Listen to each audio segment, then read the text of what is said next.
नबील चलो जल्दी करो जल्दी, तुम्हें भी थाने जाना होगा। और महमूद साहब कहाँ है? महमूद साहब आप नीचे बैठ के छुपे हुए हैं, निकलो बाहर, जल्दी करो जल्दी, थाने जाना होगा। मुझको पता है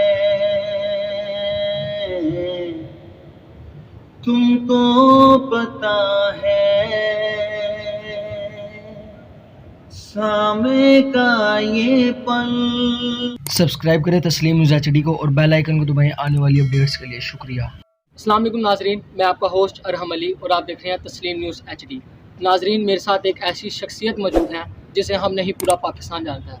जी नाजरीन, मैं बात कर रहा हूँ बुलबुले वाले भट्ट साहब की, जिनको आपने कई एपिसोड में पुलिस का किरदार करते देखा होगा।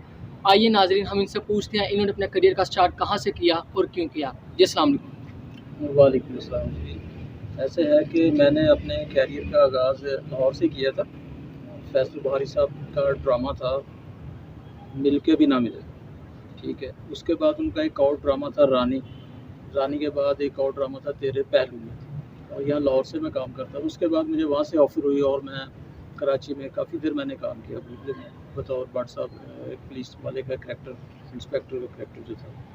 और अब मैं रमज़ान का महीना इसलिए मैं घर आया हूँ वापस लाहौर, और यहाँ रोज़े रख रहे हैं। और रमज़ान के महीने के बाद देखेंगे, अगर ऑफ़र हुई तो चले जाएंगे, वरना लाहौर में हम लोग काम तो कर ही रहे हैं, ठीक है। ये चीज़ है जी नाजरीन, हमारे साथ एक और शख्स मौजूद हैं जो कि सिंगर हैं, अभी अपनी सिंगिंग कर रहे हैं और पाकिस्तान को अपना टैलेंट दिखा रहे हैं। आइए इनसे बात करते हैं कि इनको सिंगिंग का शौक़ कहाँ से आया। जी अस्सलाम वालेकुम। वालेकुम सलाम। जी सर, आपको सिंगिंग का शौक़ कहाँ से आया कि मैंने जी गाना ही गाना है? असल में ना मुझे बचपन से सिंगिंग का शौक़ नहीं था, मुझे एक्टिंग का शौक़ था, वो भी मैं कर रहा हूँ। अभी हाल ही में मैंने एक ड्रामा किया है जो कंप्लीट हो चुका है, नशा, वो कंप्लीट हो चुका है। वो बाबर सुल्तान साहब का है और अपना वो जाफरी साहब हैं, वफा जाफरी प्रोड्यूसर, तो उन्होंने मुझसे मेन सीन करवाया है। उसमें मैं नशई का सीन किया मैंने, वो कंप्लीट हो गया, इंशाल्लाह आ जाएगा वो भी जल्द।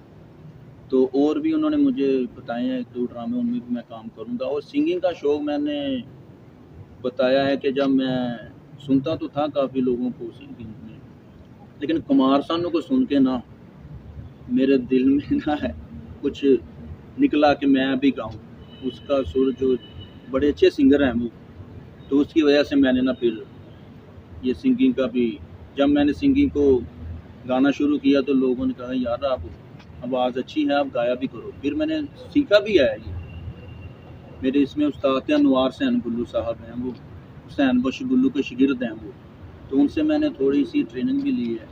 तो मैं काफ़ी जगहों पे परफॉर्म कर चुका हूँ। कज़ाफ़ी में, अलहमरा में कई बार किया है, सारा रज़ा के साथ भी हम इस कंपटीशन में हिस्सा लेते थे इधर।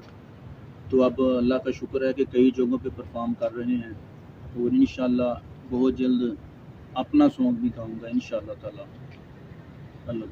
जी तो नाजरीन, आपने देखा कि इन्होंने अपने फ्यूचर प्लान के बारे में बताया कि आगे ईद के बाद ये अपना गाना लिख रहे हैं, जिसको ईद के बाद ये अपलोड करेंगे।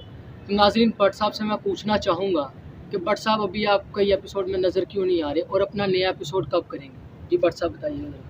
जी, ये इंशाल्लाह ईद के फ़ौरन बाद हमारे नया जो सीरियल ये चल रहा है ना बुलबुल, उसकी रिकॉर्डिंग में हिस्सा लेने के लिए मैं कराची जा रहा हूँ। तो ईद के बाद में इंशाल्लाह मैं नज़र आऊँगा। और कुछ देर ये हमारा प्ले जो है रुका भी रहा है, और टीवी जो है ना वो उसकी रिपीट चलाता है। तो इंशाल्लाह ईद के बाद जो है ना नया जो ये शुरू हो जाएगी रिकॉर्डिंग नए ड्रामे की। जी जी जी तो कोई आप हमें ना बुलबुले का कोई सीन सुना दें। उसमें बस 1-2 ही डायलॉग होते थे। जब उनको कोई प्रॉब्लम होती है महमूद साहब को या नबील साहब को, तो वो भट्ट साहब को फ़ोन करते हैं, भट्ट साहब आते हैं अकेले थानेदार और वो कहते हैं नबील चलो जल्दी करो जल्दी, तुम्हें भी थाने जाना होगा। और महमूद साहब कहाँ है? महमूद साहब आप नीचे बैठ के छुपे हुए हैं, निकलो बाहर, जल्दी करो जल्दी, थाने जाना होगा, वहाँ पर आपको अपने बयान कलमबंद कराने होंगे, चलो महमूद साहब निकलो आगे, पकड़ो पकड़ो। ये इस तरह का ये मेरा कैरेक्टर है। उसमें आपने तो देखा ना, कई बार आपने देखा होगा।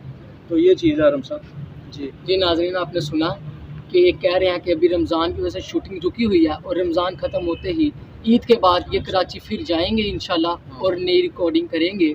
बुलबुले में फिर एक बार आपको नज़र आएंगे। तो हमें भी इंतज़ार है, आपको भी इंतज़ार होगा।